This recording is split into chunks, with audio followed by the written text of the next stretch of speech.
Hey, welcome. I'm Dr. Isaac Jones here with Dave Asprey. He is the godfather of biohacking. He's a pioneer of true longevity. And I'm excited to connect with you today and just talk a little bit about the future of longevity and how we can really tap into it. So thanks for connecting today. Yeah.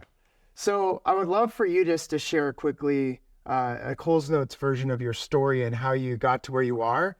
And then we can get into the longevity conversation. In my early 20s, I weighed 300 pounds. And I had arthritis since I was 14. I had chronic fatigue syndrome, prediabetes, high risk of stroke and heart attack, constant pain in my body, and then the brain fog as my career was taken off in Silicon Valley. Wow. I was a computer hacker and a tech entrepreneur. But I just felt like crap, and I bought disability insurance when I was 26. I had all the diseases of aging you're supposed to get when you're 70 before I was 30. I went to the gym 6 days a week, 90 minutes a day for 18 months straight on a low-fat, low-calorie diet. Wow. Still had a 46-inch waist at the end of that. It didn't work. So I thought my problem was obviously willpower, and I would just have to cut the lettuce out of the salad because there was nothing else left because I was trying to cut these calories. And one day, I'm sitting there with my friends who are eating double Western bacon cheeseburgers. I'm like, wait, I work out more than all my friends combined, and I eat less than any of them, and I'm twice as big as them. Maybe what I'm doing just isn't working. Maybe I have bad advice. And soon I met a group of longevity people, a nonprofit in Palo Alto, California. Wow. And I started hanging out in my 20s with people in their 80s who were reversing their aging. This was in the 90s. It was one of the first groups like that. Wow. And they asked me to be president and then chairman of that group. So I learned longevity from 2 generations of longevity experts ago. And I interviewed people every month. We had about 100 members who would come and meet in person. This is how I became a biohacker. Wow. My problem was... So it was longevity first and then biohacking. Well, yeah. That's great. The stuff that makes old people young makes young people powerful. I could get no one under 60 to come to my meetings. And we were 2 minutes from Google's headquarters. Like, how's this possible? And I realized our language is wrong. So I really carefully crafted this language of biohacking, which is putting you in charge of your biology. Wow. Like when you're 20, what you really want is you want to be powerful. You want to get laid. You want to build your career, build your community.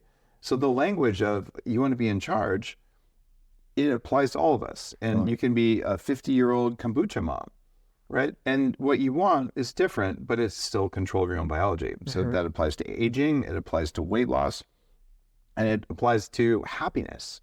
And that's what led me into creating the biohacking movement. Along the way, I've done a lot of personal development. I went to a remote mountain in Tibet, the holiest mountain in the world, along this path to learn meditation from the masters. And I had yak butter tea. And it just made my brain turn on in a new way. And I came back to Silicon Valley and I tested different coffees and all that. I ended up starting Bulletproof, which is a well-known brand now. I have nothing to do with the company. My new coffee company is Danger Coffee. Nice. And danger because who knows what you might do. Right. It's enriched with trace minerals. And what I've identified is that a lack of trace minerals and a lack of just all minerals is driving aging in everyone. So I'm like, well, why wouldn't I fix that with my coffee? Wow, that's incredible. That's incredible. So you essentially lost the weight, right? Yeah. How much weight did you lose? Like I lost 100 pounds. 100 pounds. And I've kept it off.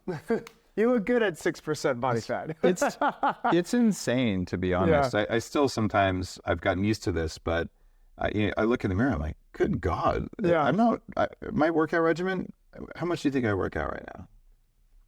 Maybe. I'm like, reasonably fit.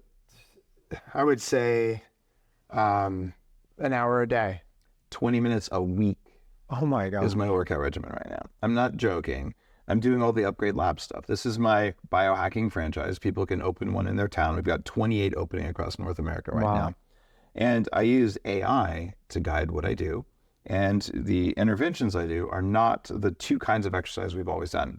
Run away from tigers or pick up rocks. Right. And let's run away in place on a treadmill, or let's concentrate the rocks into metal and then let's pick that up. It turns out you can put a signal into your body to cause dramatic transformation in very little time.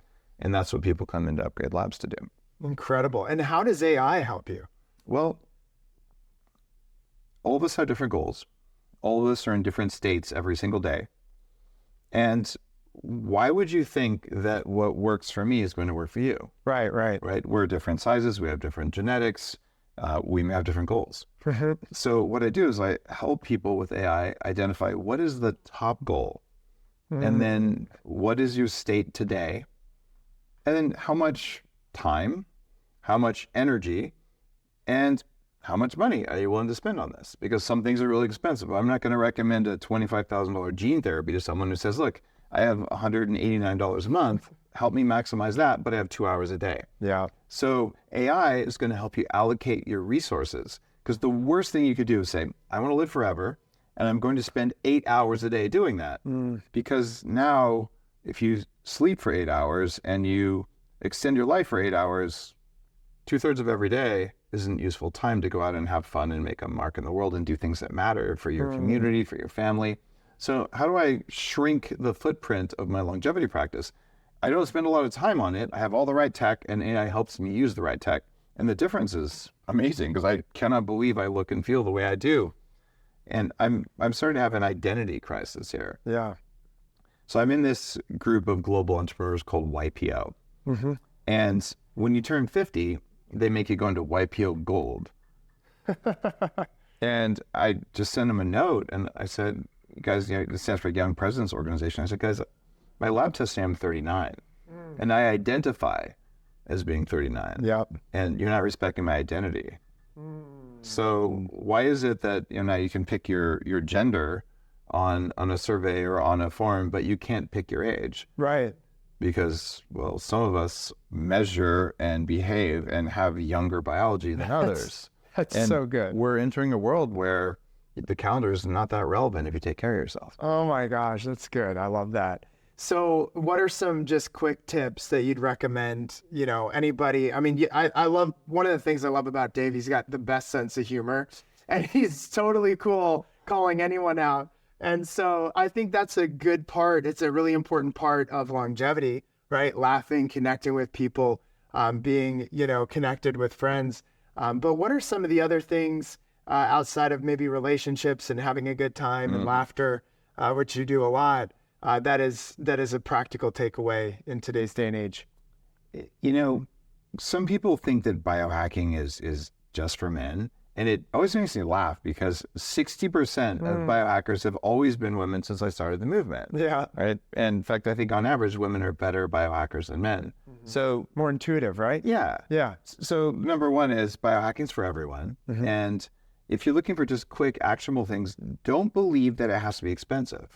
Right. I did build $1 million lab at my house, but so one is put that in a storefront. So you go to an Upgrade Labs and you get access to $1 million worth of gear, but you just pay a little bit to use it because it's a membership. I love that. So you can cut your costs, but some of the most important biohacks are just choices you make every day.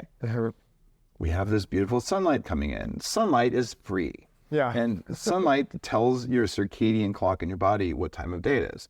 So getting sunlight in the morning, getting sunlight actually in the evening as the sun is setting, tells the invisible parts of your operating system to start winding down. That's beautiful. So just basic things like that. They're not expensive. Blacking out your room so that you sleep in absolute darkness with no street lights leaking in, no LEDs.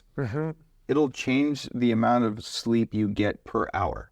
Wow. And more sleep and less time equals living longer. Incredible. Dave Asprey, everyone. Thank you so much. Really appreciate it, brother.